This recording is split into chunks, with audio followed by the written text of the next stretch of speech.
আল্লাহর হাবিব বলেন, দুইজন ফেরেশতা আমার দুই বাহুতে ধরে আমাকে পাহাড়ের উপরে নিয়ে গেল। পাহাড়ের উপরে যায় দেখলাম কোনো মানুষ নাই, কোনো মানুষ নাই, নিরবিচ্ছিন্ন এলাকা। পাহাড়ের উপরে একদম বিকট শব্দ শোনা যায়, যা সহ্য করার বাহিরে।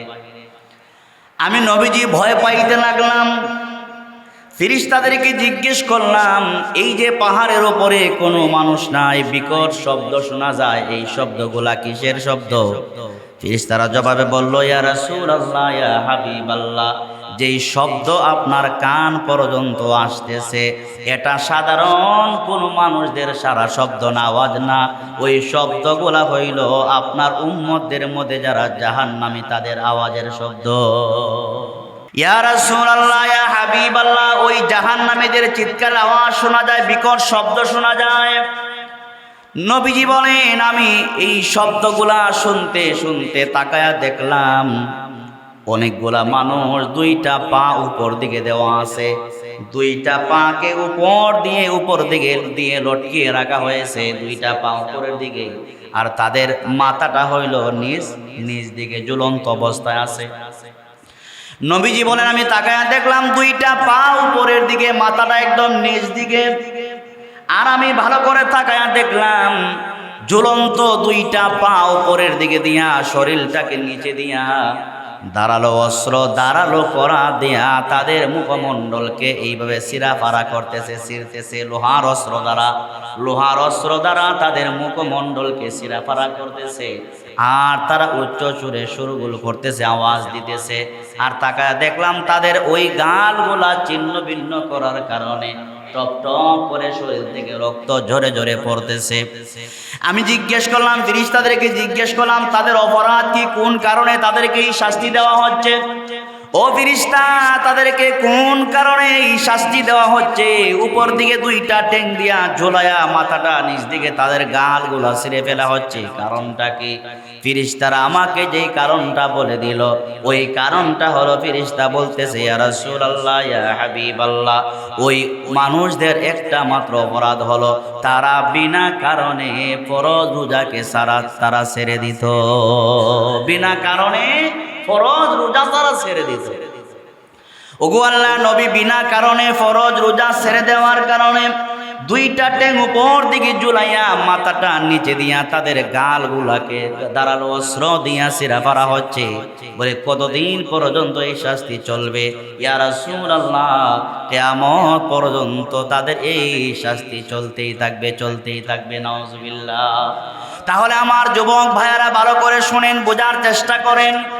এই দুনিয়ার ঝামেলায় পড়ে দুনিয়ার ফ্যামিলিকে সাপোর্ট দেওয়ার জন্য, নিজে স্বাবলম্বী হওয়ার জন্য ফরজ রোজা যারা ছেড়ে দিচ্ছেন কাজের ঝামেলার কারণে, বলে হুজুর কাজের কারণে রোজা রাখতে পারে না, আপনারা বলুন কিয়ামতের ময়দানে আল্লাহ পাকের সেই আদালতে আপনার ফ্যামিলি আপনাকে সাহায্য করবে না, আপনার ভাই বেরাদর আপনাকে সাহায্য করবে না, আপনার বিবি বাল বাচ্চা কেউ আপনাকে সাহায্য করবে না।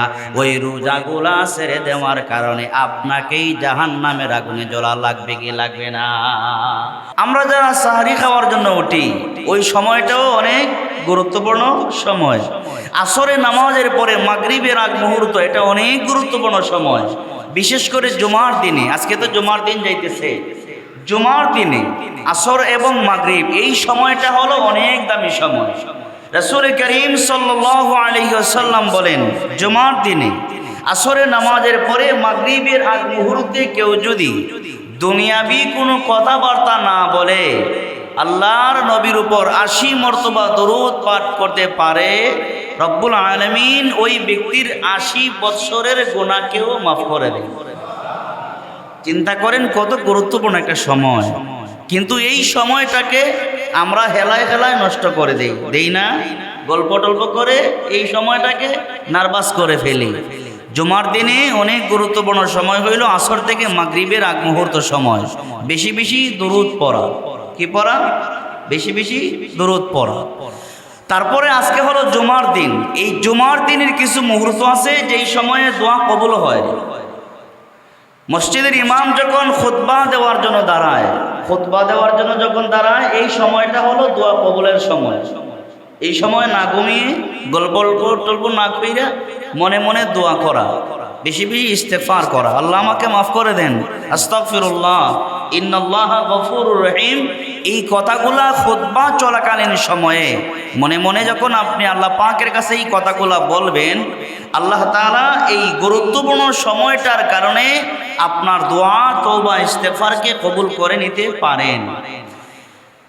তো আল্লাহ পাক আমাকে আপনাকে অনেক গুরুত্বপূর্ণ একটা সময়, গুরুত্বপূর্ণ একটা মাস দান করেছেন, যেই মাসটা আমরা ফিল করতেছি, পার করতেছি।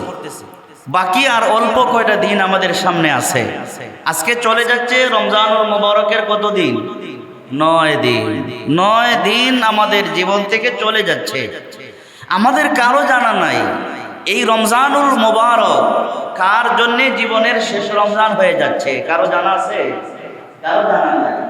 আমরা তো ভিতরে মহা খুশি, আরে কত রমজান পাইব সামনে, একটা রমজান যায় না, আগামী রমজান পাবো, ইচ্ছা মতো আল্লাহর ইবাদত বন্দেগী করব, তাহাজ্জুদের নামাজ পড়ব, তাসবিহ তাহলিল করব, অনেক কিছু করব, আল্লাহকে একদম খুশি করে দিব।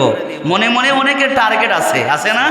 অনেকের টার্গেট আছে, কিন্তু বান্দা এই কথা তার জানা নাই এটাই যে তার জীবনের শেষ রমজান হইয়া যাচ্ছে।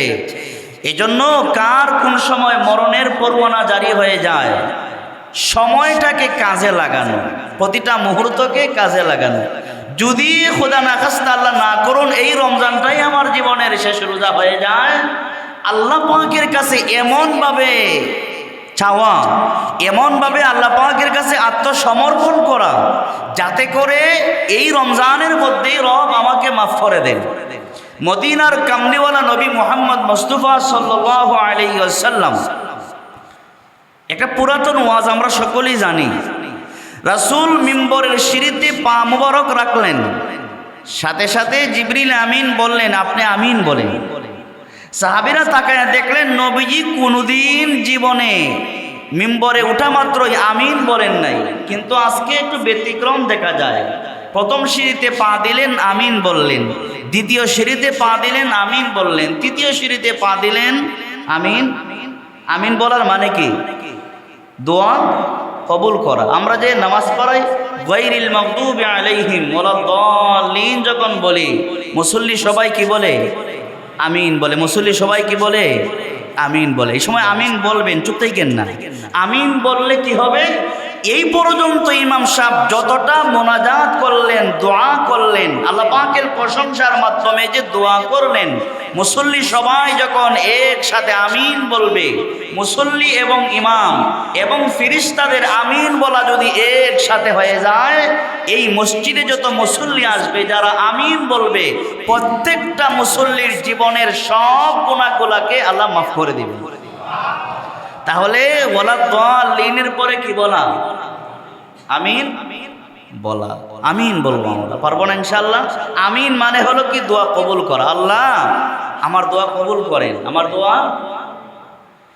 তো আল্লাহর নবী, বিশ্ব নবী মিম্বরের প্রথম সিঁড়িতে পা মুবারক রাখলেন। সাহাবীরা বললেন, আমরা শুনতে পাইলাম নবীজি আমিন বললেন। দ্বিতীয় সিঁড়িতে নবীজি পা দিলেন, আমিন বললেন। তৃতীয় সিঁড়িতে নবীজি পা মুবারক রাখলেন, আমিন বললেন। সাহাবীরা নবীজিকে জিজ্ঞেস করলেন, ইয়া রাসূলুল্লাহ, ইয়া হাবিবাল্লাহ, প্রতি জুমার দিনে আপনি মসজিদের মিম্বরে বয়ান করেন, সিঁড়িতে পা মুবারক রাখেন, একটা দিন আপনাকে আমিন বলতে শুনি নাই। কিন্তু ইয়া রাসূলুল্লাহ, ইয়া হাবিবাল্লাহ, আজকে মিম্বরের প্রত্যেকটা ধাপে ধাপে আপনি যে পা রাখলেন, প্রত্যেকটা ধাপে পা মুবারক রাখার সাথে সাথে আপনি আমিন বললেন, কারণটাকে আমরা জানতে চাই। আল্লাহর হাবিব বলেন, সাহাবীরা শোনো, আমি নবী যখন প্রথম সিঁড়িতে, প্রথম মিম্বরের প্রথম ধাপে যখন আমি পা রাখলাম, জিবরিল আমিন আমাকে আস্তে করে বললেন, নবীজি আপনি আমিন বলেন। দ্বিতীয় ধাপে পা রাখলাম, জিবরিল আমিন বললেন, আপনি আমিন বলেন। তৃতীয় ধাপে পা রাখলাম, আমাকে বললেন, আপনি আমিন বলেন। আমি আমিন বললাম। কারণটা জিবরিল আমিনকে আমি নবীজি নিজেই জিজ্ঞেস করেছিলাম, জিবরাইল আমিন যে বললাম, ওই আমিন বলার কারণটা আমাকে বলে যাও। জিবরিল আমিন বললেন, ইয়া রাসূলুল্লাহ, ইয়া হাবিবাল্লাহ, স্বয়ং আল্লাহ পাক আপনাকে সালাম দিয়েছেন আর আপনাকে জানিয়ে দেওয়ার জন্য আমি জিবরিলকে পাঠিয়েছেন। আল্লাহ পাক জানিয়ে দিয়েছেন আপনার উম্মতদের মধ্যে যারা বরকতপূর্ণ মাস, ফজিলতের মাস, শ্রেষ্ঠ মাস রমজানুল মুবারক পাইল, রমজান মুবারক পাইয়া যেই ব্যক্তি জীবনের গুনাহগুলা মাফ করাইতে পারল না, এদের মতো হতভাগা আসমানের নিচে জমিনের উপরে আর কেউ হতে পারে না। রমজান পাইল কিন্তু যেই ব্যক্তি রমজানুল মুবারক পাইল কিন্তু গুনাহ মাফ করাইতে পারল না, জিবরিল আমিন বলেন, ইয়া রাসূলুল্লাহ, ইয়া হাবিবাল্লাহ, যেই ব্যক্তি রমজান মুবারক পাইয়া গুনাহ মাফ করাইতে পারল না, ওই ব্যক্তির মতো হতভাগা আর কেউ হতে পারে না। নাউজুবিল্লাহ। রমজান পাইছে কিন্তু গুনাহ মাফ করাইতে পারছে না, তার মতো হতভাগা।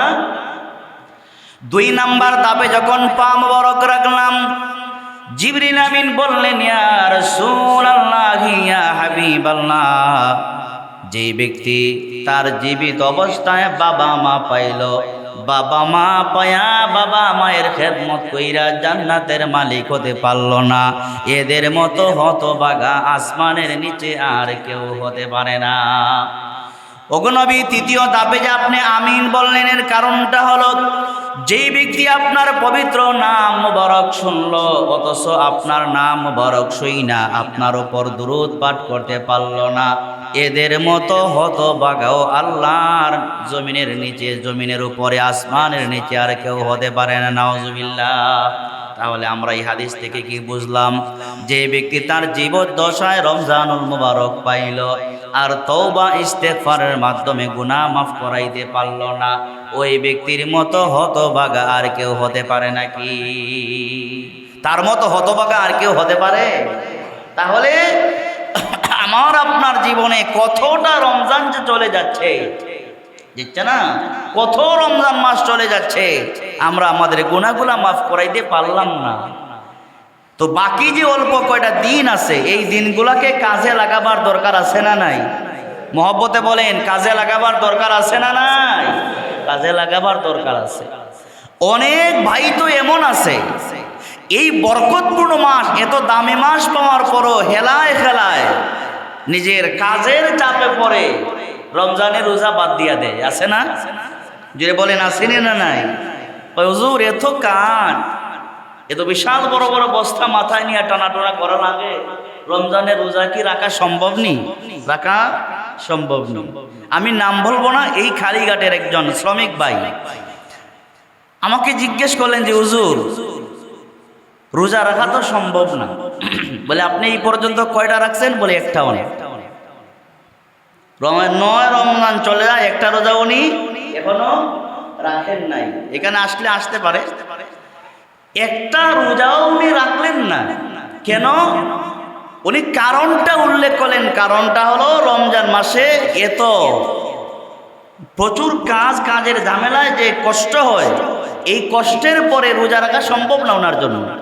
রোজা রাখা কি না ওনার জন্য সম্ভব না। আপনারাই একটা ফতোয়া দেন, একটা উত্তর দিবেন। এই রমজানের রোজা রাখা ফরজ, আপনার কালীঘাটের দিনের বেলায় কাজ করা কি ফরজ? কথা কয় না। দিনের বেলায় কাজ করা কি ফরজ নাকি? দিনের বেলায় ব্যবসা বাণিজ্য খোলা রাখা কি এটা ফরজ? এটা আপনার ব্যক্তিগত বিষয়। আপনার ব্যবসায়িক প্রতিষ্ঠান খোলা রাখলে আপনার লাভ হবে, বন্ধ রাখলে আপনার লস হবে। আপনি যদি দিনের বেলায় রমজান মাসে কাজ না করেন, আপনি কি অভাবের তাড়নায় মারা যাবেন না, কিন্তু কাজ করা আপনার জন্য এটা নফল কাজ। কাজ করলে আপনি লাভবান হতে পারবেন। রমজানে রোজা রাখা আপনার জন্য ফরজ। সারা জীবন যদি রমজান মাসে কেউ কাজ না করে, রব তাকে জিজ্ঞাসা করবে না, কিন্তু একটা রমজানে রোজা ছেড়ে দেওয়ার কারণে কিয়ামতের দিনে আসামিদের কাতারে দাঁড়ানো লাগবে কি লাগবে না? জুড়ে বলেন, লাগবে কি লাগবে না? লাগবে। বরংস একজন মানুষ যদি বিনা কারণ বলতে বস্তাটা না, এটা কারণ এটা কারণ না, বিনা কারণে শরীয়ত সম্মত কারণে এমন অসুস্থ হয়ে গেছেন, বিজ্ঞ ডাক্তার অভিজ্ঞ ডাক্তার ধর্মীয় ডাক্তার যদি আপনাকে পারমিশন দেয় যে ঠিক আছে আপনি রোজা না রাখলে মারা যাওয়ার আশঙ্কা আছে, আপনি রোজা ভাঙতে পারেন, এমন বিজ্ঞ ডাক্তার যদি আপনাকে প্রেসক্রিপশন করে আপনার অনুমতি আছে, শরীয়ত আপনাকে কি করতে পারে, আপনাকে ছাড় দিতে পারে। কিন্তু দুনিয়ার কাজের ঝামেলায়, ব্যবসায়িক কাজে নিজের মন গড়া ইচ্ছা মতো রোজা ছেড়ে দিলাম, আর এই রোজা ছেড়ে দেওয়ার কারণে সারা জীবনভর যদি বান্দা রোজা রাখে একটি ফরজ রোজার সমান হবে না। হবে? জুড়ে বলেন হবে? হবে না।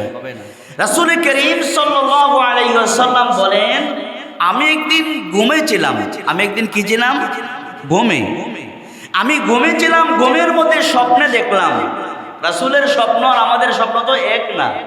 রাসূল বলেন, আমি ঘুমন্ত অবস্থায় স্বপ্নে দেখলাম যে দুইজন ফেরেশতা আমার ডান হাতে একজন, বাম হাতে একজন ধরলেন, চেপে ধরলেন বাহুতে। দুইজন ফেরেশতা, সে কেউ একজন আমার ডান হাতে ধরলেন, আরেকজন বাম হাতে ধরলেন। ধরার পরে ওই ঘুমন্ত অবস্থা আমি স্বপ্নে দেখি আমাকে অনেক দূরে একটা পাহাড়ে নিয়ে গেছে। কোথায়? একটা পাহাড়ে। পাহাড়ে নিয়ে যাওয়ার পরে আমি পাহাড়ের নিচে দাঁড়িয়ে আছি, ঘুমন্ত অবস্থায় পাহাড়ের নিচে দাঁড়িয়ে আছি। তো ফেরেশতারা আমাকে বলতেছে আপনি উপরে উঠেন। বলে এত বিশাল উঁচু পাহাড়, আমি তো ওটা সম্ভব না, এটা তো অনেক উঁচু পাহাড়, আমার দ্বারা কি না ওটা সম্ভব না। ফেরেশতারা আমাকে বলতেছে আপনি উপরে উঠেন, উঠতে গিয়ে যত ধরনের সহযোগিতা লাগে সব সাহায্য সহযোগিতা আমরা করব, আপনার পাহাড়ের উপরে উঠতে কোনো কষ্ট হবে? কোনো কষ্ট হবে না। আমাকে ফেরেশতারা একদম সহজেই পাহাড়ের একদম উপরে উঠায় আনিল। পাহাড়ের উপরে উঠা মাত্রই শুনতে পাইলাম বিকট শব্দ শোনা যায়। কি শোনা যায়? বিকট শব্দ, যার সহ্যের বাহিরে। এত অন্ধকার নীরব এলাকা যদি হয় আর বিকট শব্দ যদি হয়, ভিতরে ভয় লাগবে কি লাগবে না? জুড়ে বলেন, ভিতরে ভয় লাগবে কি লাগবে না? আল্লাহর হাবিব বলেন, দুইজন ফেরেশতা আমার দুই বাহুতে ধরে আমাকে পাহাড়ের উপরে নিয়ে গেল। পাহাড়ের উপরে যায় দেখলাম কোনো মানুষ নাই, নিরবিচ্ছিন্ন এলাকা। পাহাড়ের উপরে একদম বিকট শব্দ শোনা যায়, যা সহ্য করার বাহিরে। আমি নবীজি ভয় পাইতে লাগলাম। ফেরেশতাদেরকে জিজ্ঞেস করলাম, এই যে পাহাড়ের ওপরে কোনো মানুষ নাই, বিকট শব্দ শোনা যায়, এই শব্দগুলা কিসের শব্দ? ফেরেশতারা জবাবে বলল, ইয়া রাসূলুল্লাহ, ইয়া হাবিবাল্লাহ, যেই শব্দ আপনার কান পর্যন্ত আসতেছে এটা সাধারণ কোনো মানুষদের সারা শব্দ না, আওয়াজ না। ওই শব্দগুলা হইল আপনার উম্মতদের মধ্যে যারা জাহান্নামী তাদের আওয়াজের শব্দ। আপনার উম্মতদের মধ্যে যারা জাহান্নামী তাদের চিৎকারের আওয়াজ শুনতে আপনি পাইতেছেন।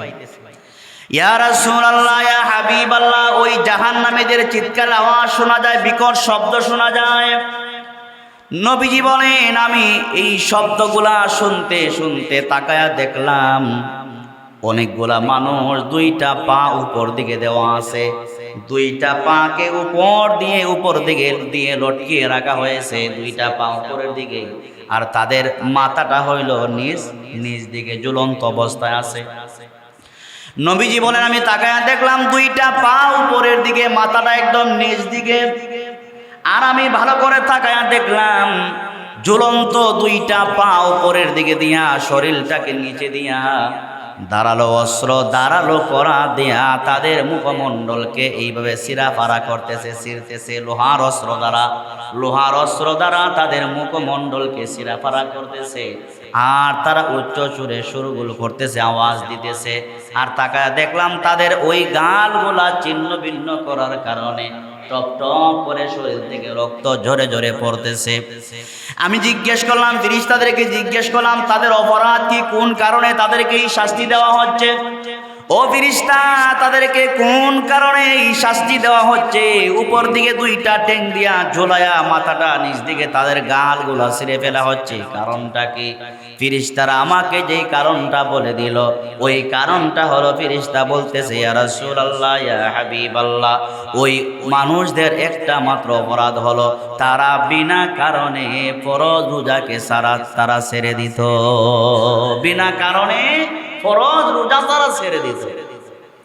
ওগো আল্লাহ নবী, বিনা কারণে ফরজ রোজা ছেড়ে দেওয়ার কারণে দুইটা ট্যাং উপর দিকে ঝুলাইয়া মাথাটা নিচে দিয়া তাদের গালগুলাকে দাঁড়ালো অস্ত্র দিয়া ছিঁড়া করা হচ্ছে। বলে কতদিন পর্যন্ত এই শাস্তি চলবে? ইয়া রাসূলুল্লাহ, কিয়ামত পর্যন্ত তাদের এই শাস্তি চলতেই থাকবে, চলতেই থাকবে। নাউজুবিল্লাহ। তাহলে আমার যুবক ভাইয়ারা ভালো করে শুনেন, বোঝার চেষ্টা করেন। এই দুনিয়ার ঝামেলায় পড়ে দুনিয়ার ফ্যামিলিকে সাপোর্ট দেওয়ার জন্য, নিজে স্বাবলম্বী হওয়ার জন্য ফরজ রোজা যারা ছেড়ে দিচ্ছেন কাজের ঝামেলার কারণে, বলে হুজুর কাজের কারণে রোজা রাখতে পারে না, আপনারা বলুন কিয়ামতের ময়দানে আল্লাহ পাকের সেই আদালতে আপনার ফ্যামিলি আপনাকে সাহায্য করবে না, আপনার ভাই বেরাদর আপনাকে সাহায্য করবে না, আপনার বিবি বাল বাচ্চা কেউ আপনাকে সাহায্য করবে না। ওই রোজাগুলা ছেড়ে দেওয়ার কারণে আপনাকেই জাহান্নামের আগুনে জ্বলা লাগবে কি লাগবে না? আপনি যাদের জন্য রোজা ছেড়ে দিয়া কাজ করছেন এই কালীঘাটে রোজা রাখেন না, আফসোস ওই মা, ওই বাবা, ওই ভাই বেরাদর ছেলে সন্তান কিয়ামতের দিনে আপনার পাশে দাঁড়াবে না। ওই দিন যদি বলেন, পরওয়ারদিগার আমি আমার সন্তানদেরকে লালন পালন করার জন্য রোজা রাখতে পারি নাই, ও পরওয়ারদিগার আমার সন্তানদেরকে লালন পালন করার জন্য কালীঘাটে আমি কাজ করতেছিলাম, রোজা রাখতে পারি নাই, বলুন তো দেখি আপনার সেই উজরটা কিয়ামতের দিনে আল্লাহ পাকের দরবারে গ্রহণযোগ্যতা পাবে নাকি? সেদিন এই কথাটা আল্লাহর কাছে গ্রহণযোগ্য হবে। আপনার ফ্যামিলি সেদিন আপনাকে সাহায্য করবে না, আপনাকে তিরস্কার করবে। সন্তানরা আপনাকে তিরস্কার করবে আর বলবে, বাবা আপনি বাবা কি এমনই ছিলেন? আপনি বাবা কি এমনই পাবিষ্য বাবা ছিলেন? আমরা কার সন্তান ছিলাম? আমাদের বাবা তো রোজাই রাখতো না। রোজা না রাখা হারাম পন্থায় আপনি উপার্জন করলেন। আপনার এই রোজা না রাখার কারণে আপনার যে শাস্তি হবে, এই শাস্তিটা আপনার ফ্যামিলির কেউ নিবে না, আপনাকেই নিতে হবে। সুতরাং ফরজ রোজা জীবনের কাজের কারণে, নিজের অবহেলার কারণে, অসতর্কতার কারণে ফরজ রোজাকে ছেড়ে দেওয়া যায়? যদি বলেন ফরজ রোজাকে ছেড়ে দেওয়া যায়? প্রয়োজনে আপনি 1 মাস কাজ বন্ধ রাখেন, এমন মালিকের কাজ করেন যেই মালিক আপনাকে রোজা রাখার সুযোগ দেয়। আর এমন কাজ আপনি কেন করবেন জাহান্নামের আগুনে জ্বলা লাগবে রোজা না রাইখা? দিনের বেলা যদি আপনি রোজা রাখতে না পারেন কাজের কারণে, ওই কাজ বাদ দেন। 11 মাস আপনি কি করেন? 11 মাস আপনি অল্প অল্প করে টাকাগুলা জমা করেন, যাতে করে রমজান মাসে যেহেতু আপনি কাজ করলে রোজা রাখতে পারেন না, 11 মাসে অল্প অল্প টাকা জমা করলে 1টা মাস কাজ না করলেও আপনার চলবে। বসে বসে আপনি রমজান মাসটা থাকলেন, খাইলেন, ফ্যামিলি নিয়ে সুন্দরভাবে চললেন। তারপরও আল্লাহর দরবারে আসামি হওয়া থেকে বাঁচতে পারবো না ইনশাআল্লাহ। আসুন, আমাদের রোজা আজকে 9 নাম্বার রোজা চলে যাচ্ছে। আমাদের বাকি দিনগুলা, আমাদের রোজাগুলা যেন রব্বুল আলামিনের দরবারে মঞ্জুর হয়, কবুল হয়, এই আশাটা কি আমাদের আছে না নাই? আল্লাহ তাআলা কোরআনুল কারীমে বলেন, ইয়া আইয়ুহাল্লাযীনা আমানু কুতিবা আলাইকুমুস সিয়াম কামা কুতিবা আলাল্লাযীনা মিন ক্বাবলিকুম লাআল্লাকুম তাত্তাকুন। আল্লাহ তাআলা বলেন যে দেখো, শুধু তোমাদের উপরেই রোজা ফরজ যে করেছিলাম তা না, তোমাদের আগে যারা ছিল তাদের উপর রোজা ফরজ ছিল, তাদের উপরও কি ছিল? আরে সাহাবাই কেরাম তো পেটের খিদার যন্ত্রণায় গাছের সালবাকল, গাছের লতা পাতা খাইছেন, তারপরও রোজা। আর আমরা সামান্য একটু অজুহাতেই রোজা রাখা সম্ভব না। বাবা রোজা রাখা সম্ভব না, যেই কাজ তো রোজা রাখা সম্ভব যদি না হয়, এটা কবরে গেলে বোঝা যাবে। কয় দানে কয় চাল হয়, এটা কবরে গেলে কি হবে বোঝা। একটা রোজা না রাখার কি পরিমাণ শাস্তি, এটা মারা না গেলে বোঝা যাবে না। এই লম্বা লম্বা ওয়াজ দিয়ে বোঝা যাবে না, একটু আপনাকে মরতে হবে, কবরে যাওয়া লাগবে। তো আমাদের রোজাগুলো আল্লাহ তাআলা কেন দিয়েছেন? রব্বুল আলামিন বলেন, হে দুনিয়ার ইমানদারগণ, তোমাদের উপর আমি রোজা ফরজ করেছি। আগেকার তোমাদের যারা ছিল পূর্বপুরুষ, তাদের উপর রোজা ফরজ ছিল। কেন ফরজ করলাম জানোনি?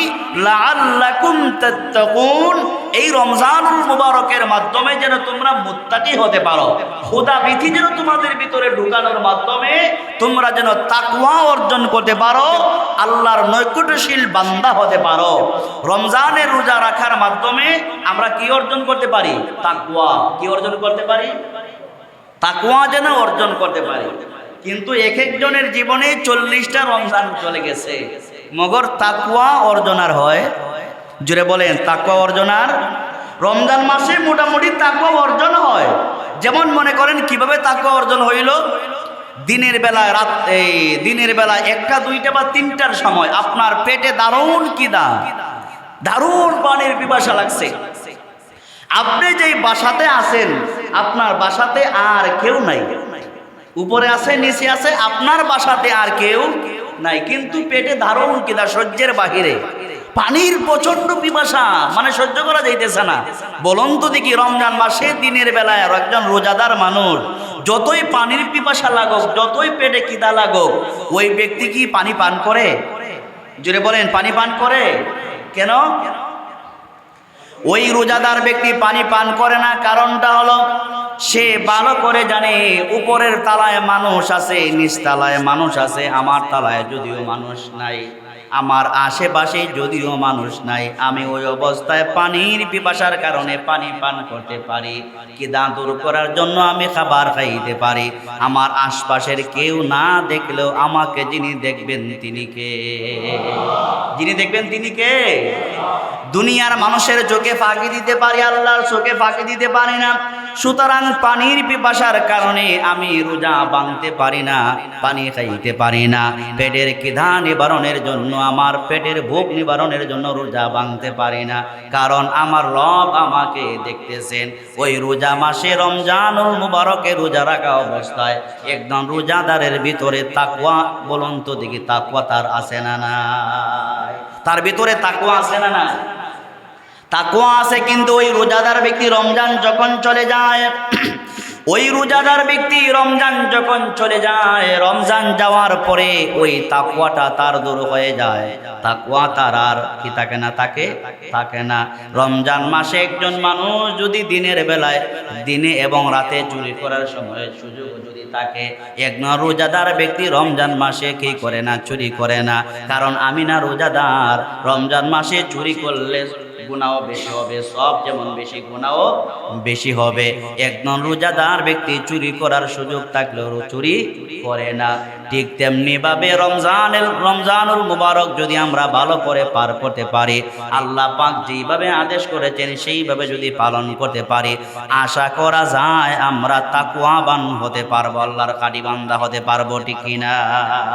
রমজানুল মুবারকের রোজাগুলো যদি ভালোভাবে রাখতে পারি, আশা করা যায় রব্বুল আলামিন যে উদ্দেশ্যে আমাদেরকে রোজা দিয়েছেন, সেই উদ্দেশ্য আমাদের কি হবে? পূর্ণ হবে।